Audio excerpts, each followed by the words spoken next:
Hello and welcome to You OK Man, a weekly men's mental health discussion. I'm Elliot. I'm Jake. And I'm Tom. And you okay, guys?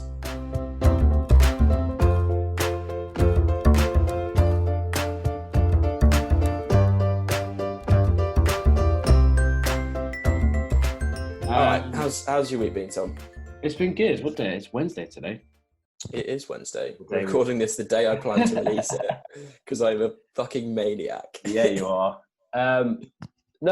So I moved out of my uni house in Southampton, back to London, where I'm living at the moment. But I'm back here on my own. My parents are moving about because of work, and we're moving house as well. So they're in a different place, getting that house ready. And yeah, it's all going on. Exactly. Well, it's not. I suppose we're not really in lockdown anymore. No, without diverting onto a tangent, less than a minute in, my parents have been trying to rebuild the house mid-lockdown, which has been fun, but I can imagine moving is just as stressful. Similar stress. Yeah, it's because I did it with a hangover as well, because was it? Oof. I was moving out Tuesday morning, but my dad was coming to get me and he wanted to do work.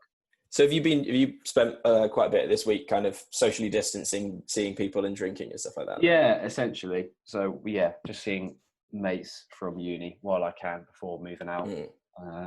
How's that been? Oh, it's been really good. Yeah, no, it's been great.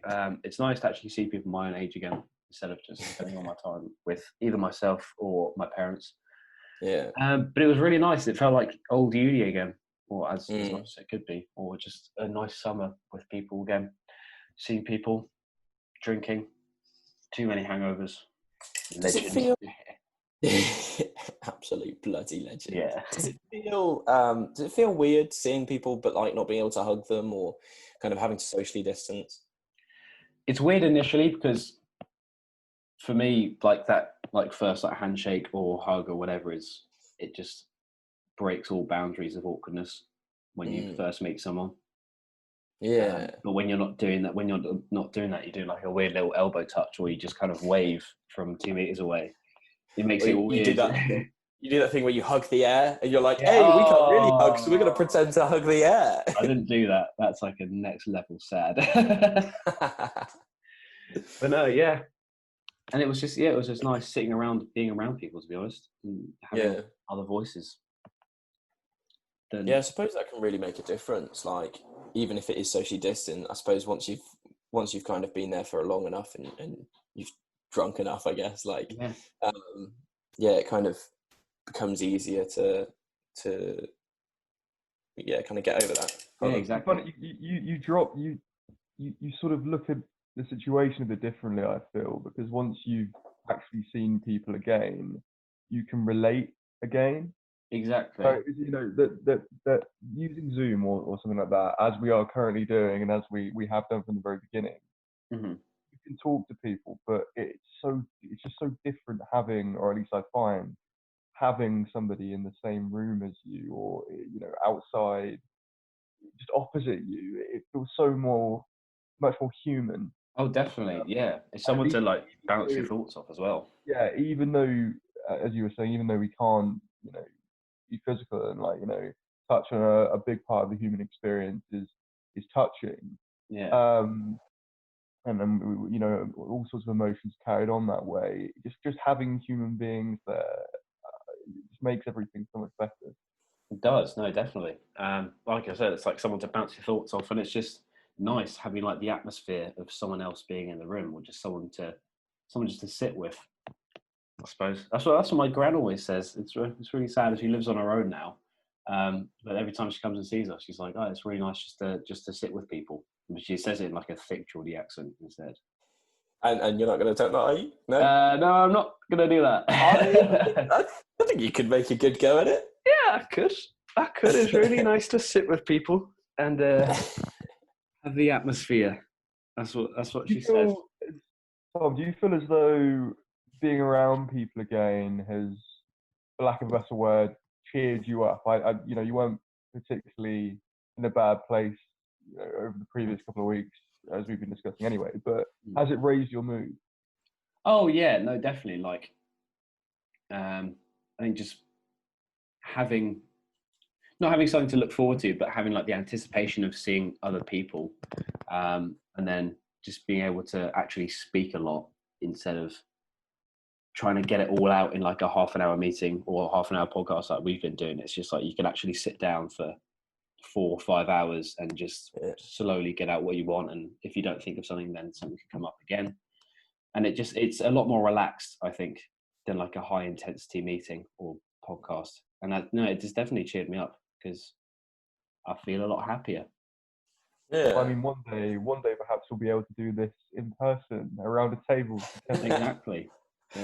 Studio.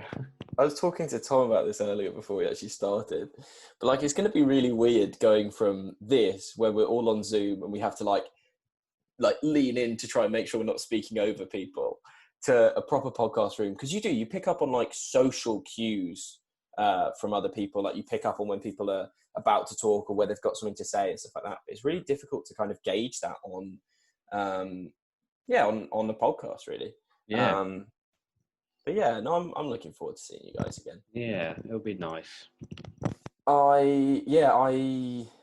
Last weekend on Father's Day, I went to go play golf with my granddad, and I'm going to see if me and Tom are going to see if we can play that this weekend. That's mad. That just puts into perspective how long this has. Like that's 4 months, 120 over 120 days of most people in this country having an incredible lack of human contact. Yeah, in and person. Like, you do all of the things that you can, like you have the Zoom meetings and the quizzes and the chats and whatever, but nothing kind of compares to that human contact. Like even though you can't touch each other, like just being able to talk and be in the presence of someone else does really, really help.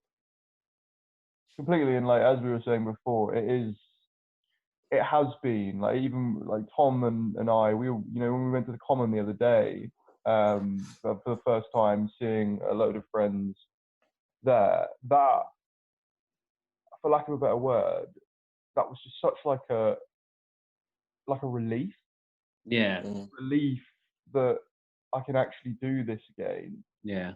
I don't have to worry about not being able to do this anymore. And I feel like Tom, we were talking about this when we were sat down there.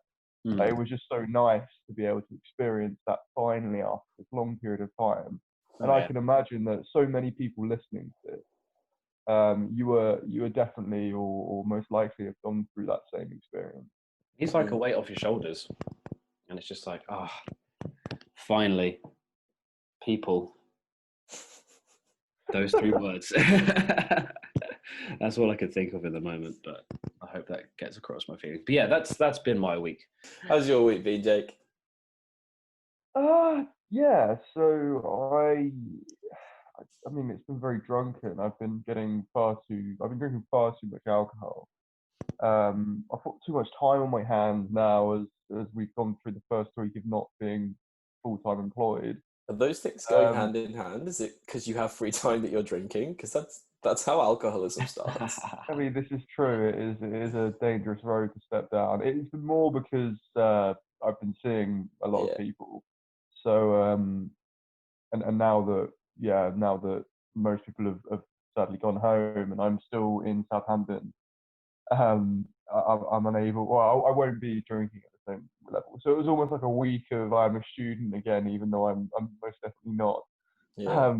And catching up with friends. And yeah, I had a particularly happy one yesterday, which I got blackout over. So I was, I mean, I delayed the recording of this podcast. Mm-hmm. How tragic is that?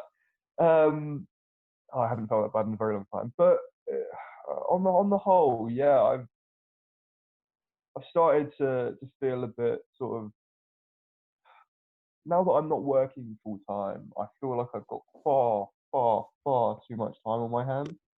And I don't, and we were talking about this before. It's starting to get to the point where I just do not know what to do with my time. How are you spending it currently? So I'm going for walks, the odd walk here and there.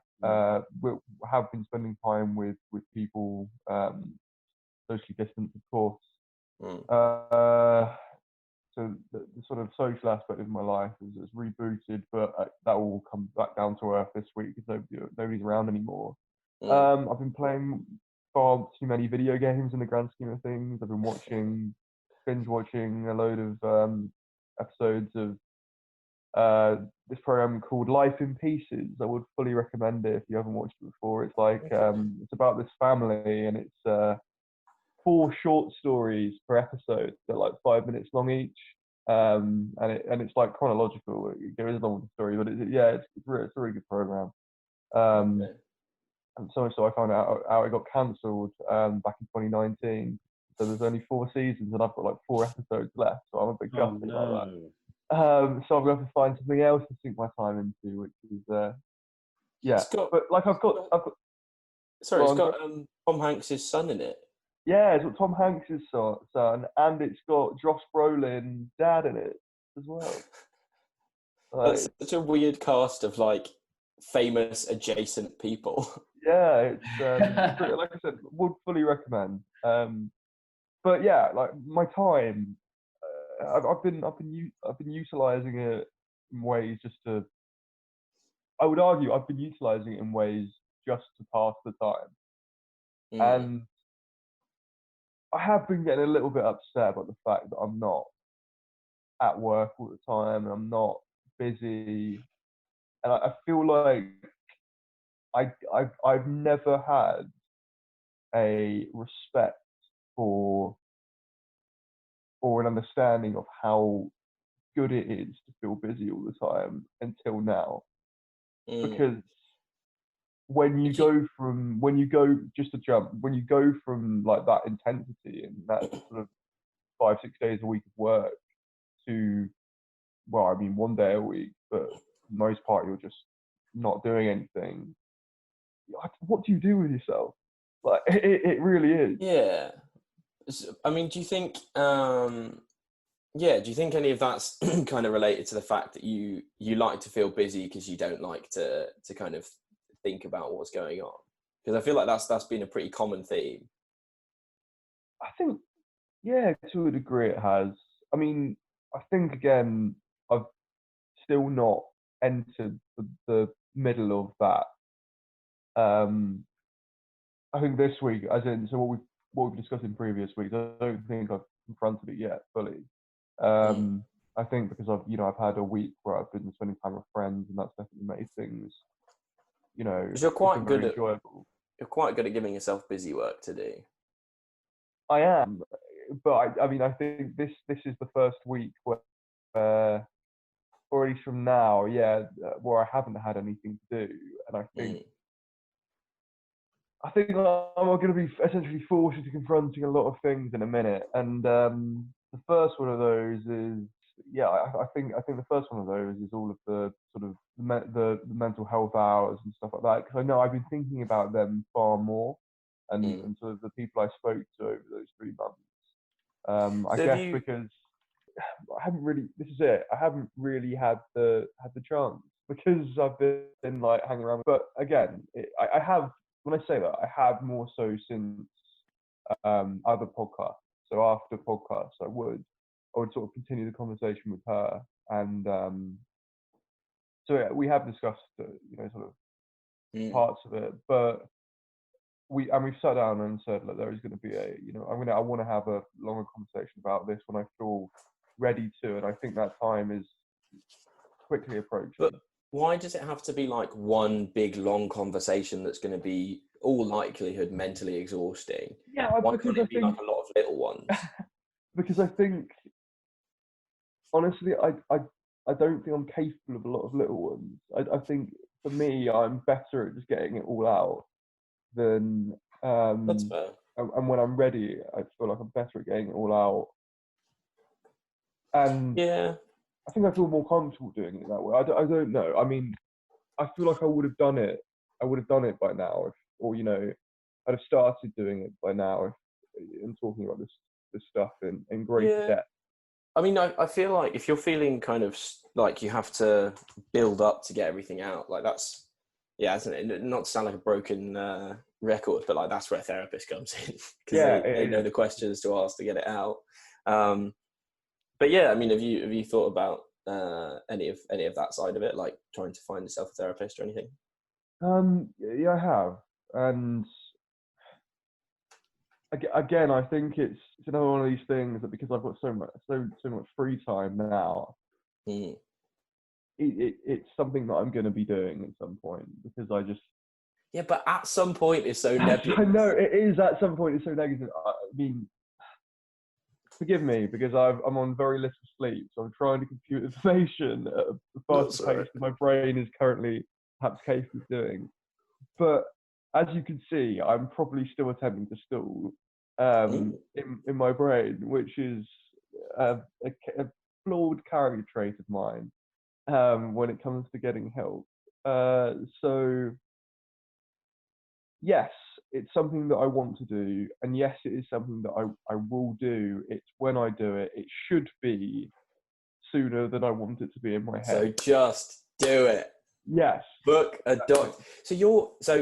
Yeah, I mean, where you are, I know that the local GP to you, without kind of outing where you live, I know that the local GP surgery to where you are has a mental health nurse. So you can book a GP appointment and you can pretend to yourself that you're just going to the GP, and you can book a GP appointment that means that you can go and see the mental health nurse, and they will be able to signpost you where to go and give you real advice on how you're doing. They do phone conversations, because I've done that in the past. Like, you can have a phone appointment, or you can go in if you're wearing PPE and stuff like that. There's no excuse, Jake. There is not. Okay, I mean, I do have a couple of masks left, so how about we say that by this time next week, you're going to talk about how it was to go to the GP and talk to the GP about your mental health. So I think my first step is talking to my girlfriend about this, and I think that hurdle, or I mean, I'm going to, and it's something that I've already said we're going to do, but that hurdle is the thing that I want to achieve when talking next week. And I mean, if I can book an appointment, that's even better. But I do want to take things sort of at a pace that is computable for me. Yeah, I feel like it helps as well. If it feels like a weight off your shoulders, then yeah, exactly. So I think if we say that's, because I do like setting myself goals as well, which is always a good thing. Reaching a point, I always find is good. Yeah, I think if we say that's my goal for the week. Well, that was my week, Elliot. How about yourself? Yeah, my week's been all right. It's been, again, a bit of a weird, nebulous week, as I'm finding during lockdown. Like, all the days are just blending together. But it's been all right. I had a few days at home, and now I've moved up to Lincoln, where I'm working now. I've got a job cleaning student houses, which is fine, actually. Like, it's very independent. Like, you're just told to clean a house, and you can do as many hours as you like. And if you finish the house, you just go to another house. It sounds very, very therapeutic. It kind of is. Like, it's a lot of, I mean, we're not allowed to listen to stuff on our phones. And if my boss is listening, I'm not ever listening to stuff on my phones. But it's quite nice to podcast while I'm doing it. But yeah, it's nice when you're doing it without anything, when you're not, because you're not allowed to be on your phones or anything, obviously. But I'll be there, not listening to anything, and just cleaning a room. You're saying not listening to anything quite a lot. Yeah, you're definitely not listening to anything. But no, in the mornings, I'll maybe listen to like a half-hour news podcast to kind of wind me up while I'm working, and then once I'm into it, I'll just leave it. But yeah, there's something quite therapeutic about systematically cleaning a room in silence, and just kind of being alone with your thoughts in that sense. Like, it kind of helps you get things in line. But yeah, I've not really worked enough to be able to talk about it that much. Like, it's not really that interesting of a thing to talk about right now. But but just like cleaning just is a therapeutic act, I feel. Absolutely. So it's definitely, and getting paid for it is even better. So yeah, tell me about it. But yeah, the other main thing that happened this week is I met up with one of my old school friends. Oh.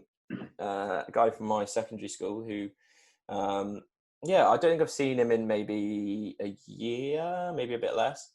But I think since we left school, I've seen him maybe 3 or 4 times, and that was 3 years ago that we left school. So he's that kind of friend where you you don't have to see him every week, but anytime you meet up again, it kind of feels very familiar and comfortable. And that was nice. Like we went round to his house, and I took my girlfriend with me. And it was nice to see him and chat. And he's got a fire pit in his garden, and that's kind of, that fire pit was kind of where most of my like drunk evenings as a sort of 16, 17, 18-year-old happened. Oh, that's nostalgic. So it was quite nostalgic to kind of go back there. And it was funny, because my girlfriend was there and she'd never met him before. We kind of ended up talking a lot about sort of stories from school, and I was amazed by how many of them started by, so we were drinking, and that's cool though. That must be so nice just to like think back and just like be amazed about how much weird stuff that you've done in your life. Like looking back on it, it was weird. Like we just how much of our lives revolved around like just getting drunk on the weekend and just getting up to antics. I don't know, like he lives in like a fairly small property, like the garden, but it's situated in the middle of like lots of fields which are owned by farmers around. So we used to just like wander through these fields, and there'd be like log piles and stuff, and it would just be a lot of like exploring woods at night, or like running around fields. And there was a pub. I can relate to this so much. This is great. Coming from the deep south. Because there was a like little diddy pub at sort of the end of his road. I remember when we were about probably 16, maybe just 17. We were drinking at his, and we were like, "Oh, let's try and get into the pub. Let's try and blag our way into the pub." And we were obviously hammered, and we walked down to this pub, and I remember like looking in the window at this quiet pub that had like 2 or 3 regulars in there who were drinking, and then looking at my friend and being like, "There's no way we can get in there. Like, there's no way they're like, I barely look 18 now.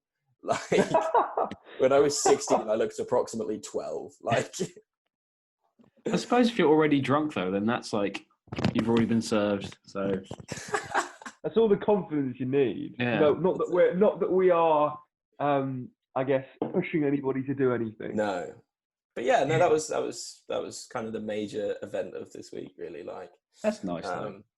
Do you find just I guess as a final thing that nostalgia and going back to good times is quite therapeutic in itself?